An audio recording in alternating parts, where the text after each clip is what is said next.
Okay, so I've been on a bit of a microbrand binge recently, but honestly, there's a complete dearth of reviews on even some of the most well-known microbrands out there. Together we've explored a smart casual chronograph from the US-based Brew, as well as a colorful diver from UK brand Fairer. Today we took a look at an offering from the French-based brand Baltic, the Aquascaphe Dual-Crown.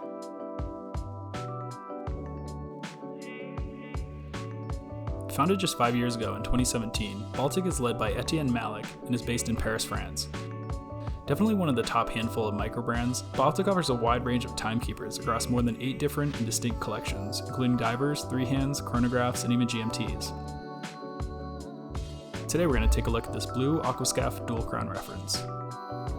The compressor-style case on this watch is a really nice 39mm in diameter, 11.9mm in thickness, and 47mm lug-to-lug. The finishing is a fully brushed stainless steel with impressive and unique circular brushing patterns on both the top of the lugs as well as the bezel, which Baltic calls brushed tourbillon. There's a bidirectional internal bezel that sits under a nicely domed sapphire crystal and is controlled by the crown that sits at the 2 o'clock position. This watch has a second crown that sits at the 4 o'clock position, which is a screw down crown and is used to set the time. The water resistance on this diver is a strong 200 meters, making this something you can actually submerge in water. The dial on this reference is really spectacular. It's a rich, deep, iridescent blue with a sunburst pattern. I really like the way this dial interacts with the sunlight, and when you catch it on your wrist at the right angle, the color really explodes. The hour markers, which are painted on the dial, are mostly circular, which highlights the aquatic theme of the watch, and also has bars at the 3, 6, and 9 position and a triangle at the 12. The chaptering has numerals every 10 seconds or minutes, depending on how you're using it.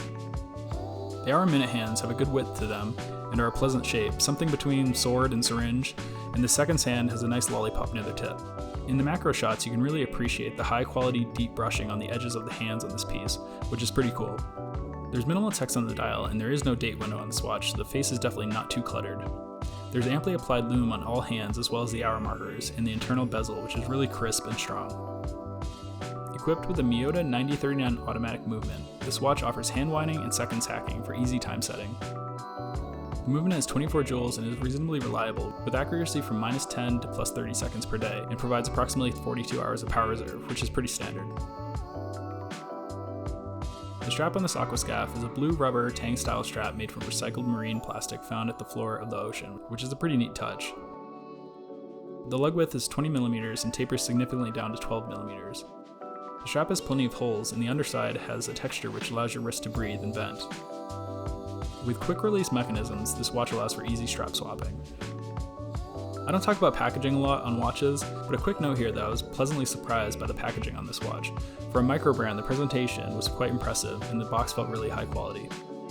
With an internal bezel, the face on this watch offers great wrist presence, and at 39mm in diameter and under 12mm in thickness, it is a perfect size for most wrists. Between the tourbillon brushing and the luminescent blue dial, this watch is really attractive. And at a cost of €650, this is a quality package for the price.